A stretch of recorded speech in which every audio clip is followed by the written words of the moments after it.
بسم الله الرحمن الرحيم، والصلاة والسلام على رسول الله، ولا حول ولا قوة إلا بالله العلي العظيم. النهاردة حبايب قلبي هعمل لكم مكرونة بشاميل اقتصادية موفرة، لا من غير جبنة موتزاريلا ولا لبن كتير ولا الكلام ده كله. بصوا حبايب قلبي، حطيت هنا على النار المكرونة تتسلق، بتسلقيها 3/4 سوا. تمام، تسلق المكرونة 3/4 سوا، وبعد كده تنزليها في المصفى.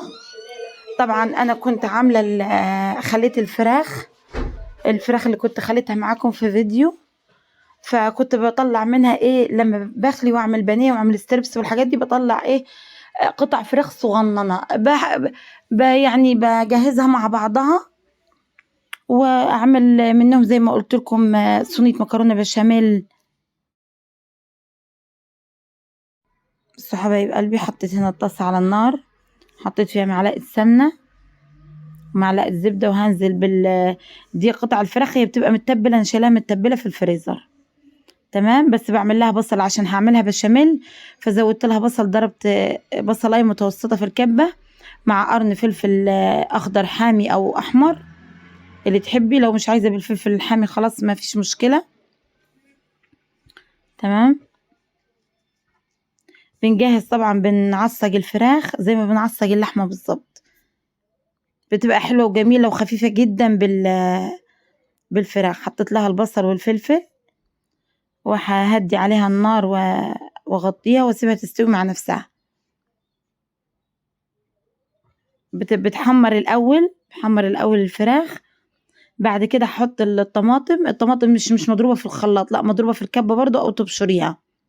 اهو بعد ما احمرت الفراخ هنزل عليها بالطماطم. الحله اللي على الخلف دي العظم بتاع الفراخ اللي انا خليت منه البانيه وطلعت منه الفراخ بسلقه، بيبقى برضو انا متبلاه بسلقه، وبتطلعي منه شوربه يعني حلوه حلاوه السنين. تعملي منها بشاميل، تعملي منها شوربه لسان عصفور، تعملي منها ملوخيه، بتبقى شوربه صراحه بسم الله ما شاء الله متكلفه يعني. تمام، فانا قلت يعني اسويهم واخد من الشوربه بتاعتهم واعمل منها البشاميل، علشان ما اعملش لبن يعني ما اش باهظ. انا حطيت لها لبن بس لبن اقتصادي يعني، مش كلها باللبن. انا احيانا بعملها باللبن صافي، اعمل بشاميل بلبن صافي، بس جربي والله تعمليه بلبن والشوربه بيبقى جميل برضو، طعم وحلو اخر حلاوه. تمام، حطيت لها هنا الطماطم زي ما قلت لكم مش مضروبه في الخلاط، دي يا اما تعمليها قطع زي السلطه بس صغيره جدا، يا اما في الكبه تضربيها، يا اما تبشريها. تهدي عليها النار، الطماطم بتنزل الميه بتاعتها والفراخ الميه بتاعتها، بيستووا مع بعض ياخدوا يدوا. تمام، على حله على النار بحط معلقتين سمنه، واحط معلقتين زبده، معلقه كبيره بالمعلقه اللي انا ماسكه بيها دي، او اي معلقه، شوفي انت مقدار، عامله صينيتين عامله 3 اعملي. ومفيش مقدار معين على فكره في صب الشوربه واللبن، حسب ما انا بلاقي القوام في ايدي. وهعمل لكم البشاميل ده بطريقتي انا، وتحدي اي حد يكون بيعمل بشاميل زي اللي انا المقادير اللي انا بحطها فيه. البشاميل بتاعي بحط فيه بصلايه مبشوره، جربي تحطي في البشاميل بصلايه مبشوره والله هتاكلي بشاميل في المكرونه طعمت السنين. هتقولي انا ما كنتش بعمل مكرونه بشاميل قبل كده. البصله المبشوره في البشاميل اللي بتقلبيها مع الدقيق، لما تكون الدقيق اديتيله تقلبتين كده، تنزلي معاه بصلايه مبشوره، بصلايه صغننه دوبك ريحه يعني. تمام، حطيتنا معلقتين السمنه، حطيت معلقتين الزبده. ولايك حبايب قلبي وشير عشان يوصل لكم كل جديد انا هعمله معاكم. بصوا اهو، معلقتين سمنه معلقتين زبده، هننزل بالدقيق 3 معالق دي بنفس المعلقه اللي انا عايرت بيها.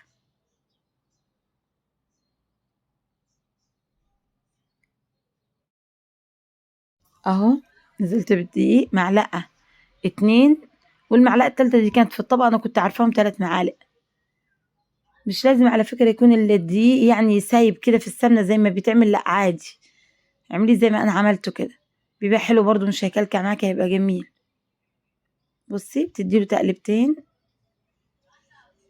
اهم حاجه تكوني حاطه الزبده قد الدقيق، السمنه قد الدقيق، الزيت قد الدقيق، زي ما يكون متاح عندك سمنه زبده زيت اي حاجه. اهو حلو كده جميل اهو مظبوط يعني.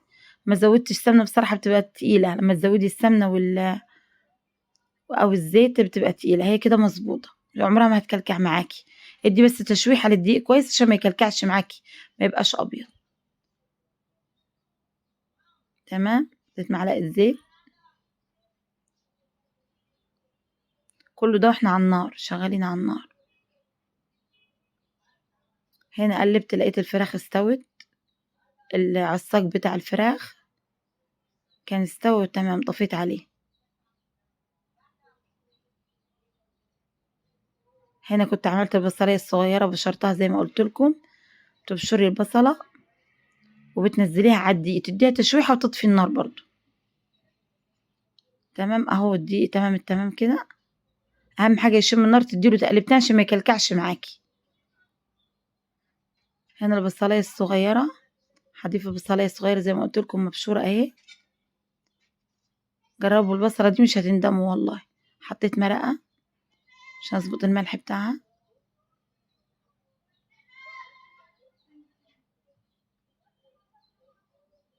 اهي البصلة،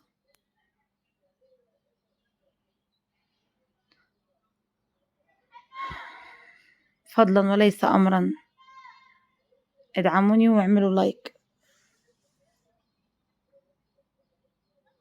اهو فكرة كل ما تقلبي الدقيق وياخد منك تشويح على النار كل ما طعمه بيبقى احلى مما يكون ابيض. البشاميل هتقولي فيه بشاميل اللي بيبقى لونه ابيض في المكرونه، ده لانه يا دوب بتحطي في السمنه بتنزلي على طول باللبن. اهو نزلت بالبصله. قلبي البصله بقى مع الدقيق كويس حلو، هتاخد السخونه بتاعت الدقيق، بيبقى حامي جدا يعني. تقليبه واحده اهو. حطيت لها كوبايه لبن، كوبايه واحده. البشاميل اللي بيبقى ابيض قوي ده بيبقى كله لبن، بيبقى معمول كله باللبن. انا ما عملتهاش باللبن.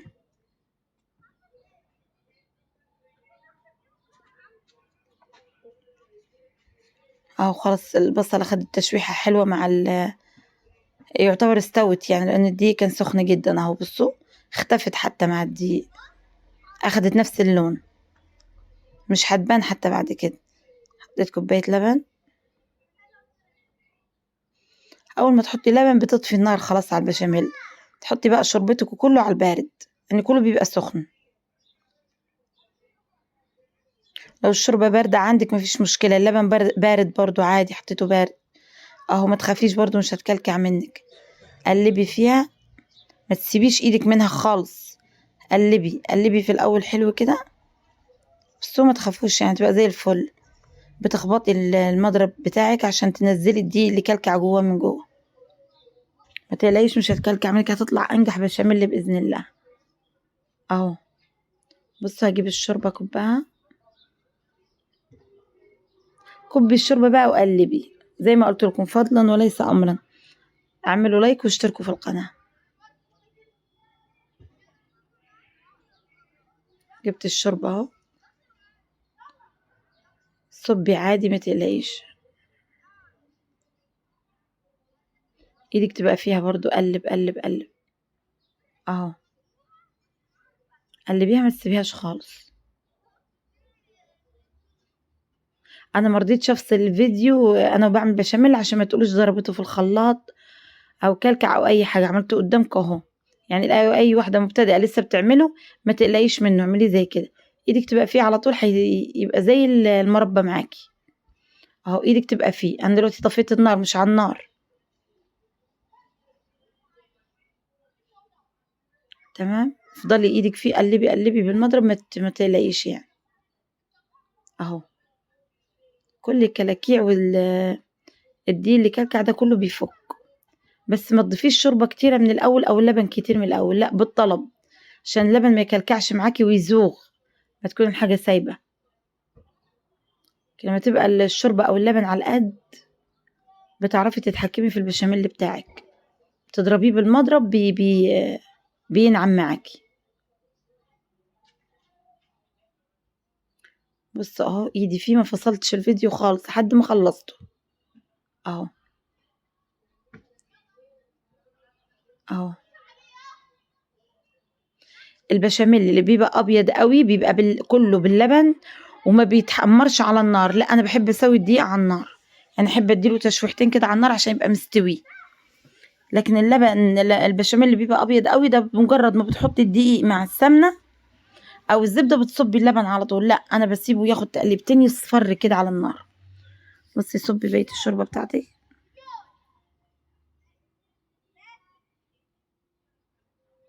انا طفيت البوتاجاز، ده البخار بتاع الشوربه، الشوربه كانت مغليه على النار، ولو بارده مفيش مشكله برضو. اهم حاجه تحطي بالطلب وتقلبي بالطلب وتقلبي، ما تخافيش عمره ما هيكلكع معاكي، هيبقى مظبوط جدا.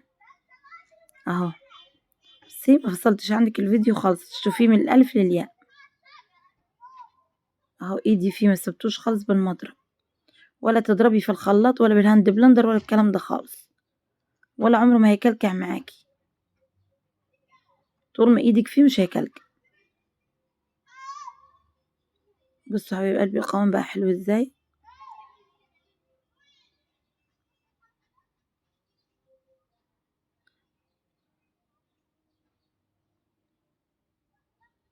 اهو كده خلصنا البشاميل.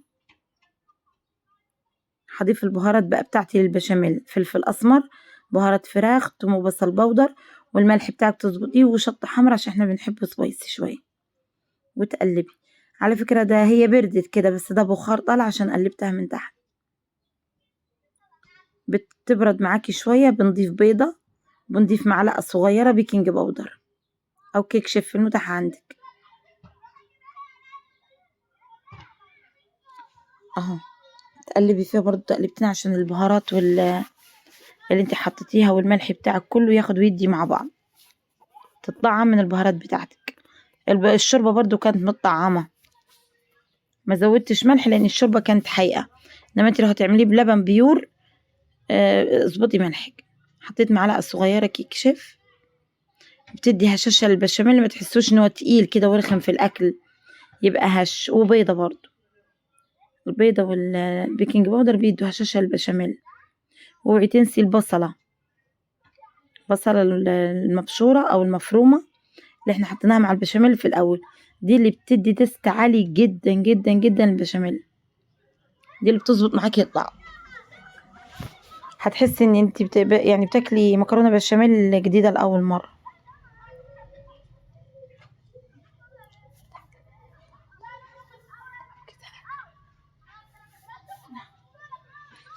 اهو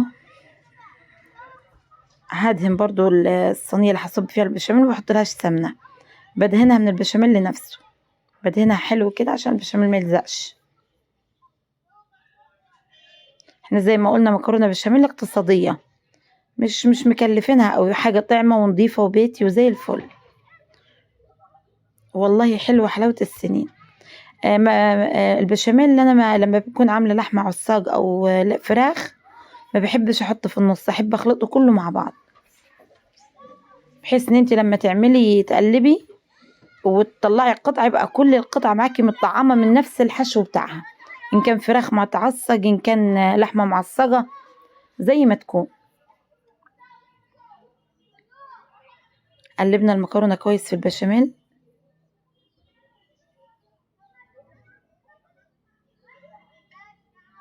والعصاج الفراخ اهو برضو تظبطيه، حطيت له برضو انا حطيت شطه حمرا عشان يبقى سبايسي، والبهارات برضو بهارات فراخ، توم بصل بودر بابريكا كاري، كل البهارات اللي عندك اللي تخص الفراخ حطيها عادي مفيش مشكله. اهو قلبت كل الحشو بتاع الفراخ، قلبته مع المكرونه كله، ما فصلتوش، ما حطيتش طبق او الحشو في النص، لا بعمله كله مع بعض، تبقى المكرونه كلها متطعمه جميله. جربيها برضو هتبقى حلوه قوي، جربي المكرونه دي بطريقتي النهارده وانت مش هتندمي. وجربي حطي البصله برضو في البشاميل وانت هتقولي الله مش هتستغني عنها بعد كده. بتقلبيه كويس عشان كله يتطعم من الفراخ ومن التسبيكه بتاعتها. اهو تبارك الله، بسم الله ما شاء الله. اهو حلوين جدا اهو. بصوا اتقلبت كلها، اتطعمت من بعض، البشاميل والحشو بتاع الفراخ كله. بسم الله ما شاء الله. ما كترتش انا حشو على فكرة، بتبقى خفيفة كده، لما يكون حشو مظبوط بتبقى خفيفة. كتريش الحشو عشان تبقاش تقيلة. زي ما بتحبي، بتعمليها بفراخ، بتعمليها بلحمة، زي ما تحبي، زي ما بتحبوها ولادك اعمليها. احنا بنحبها بالفراخ بصراحة.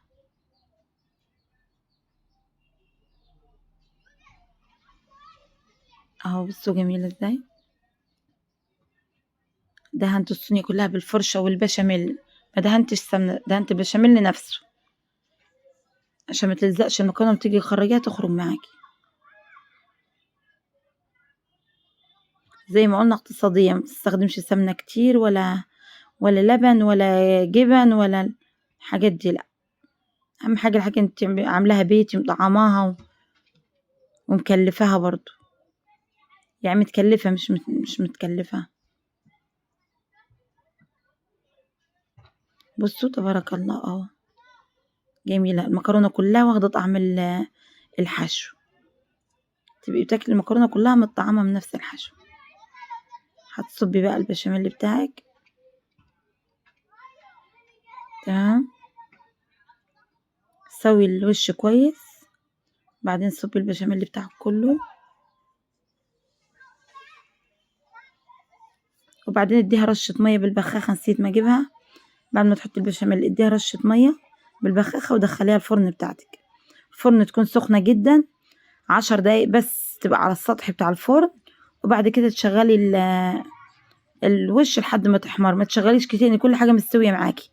البشاميل مستوي، الفراخ، المكرونة، كله مستوي. 10 دقايق بس، مش اكتر من 10 دقايق، عشان ما تحمرش قوي وتلزق تحت. 10 دقايق، ربع ساعة بالكتير يعني. زي ما قلت لك، يا تبلي ايدك ميه وتمسحي سطح البشاميل قبل ما تحطيها الفرن، يا اما بالبخ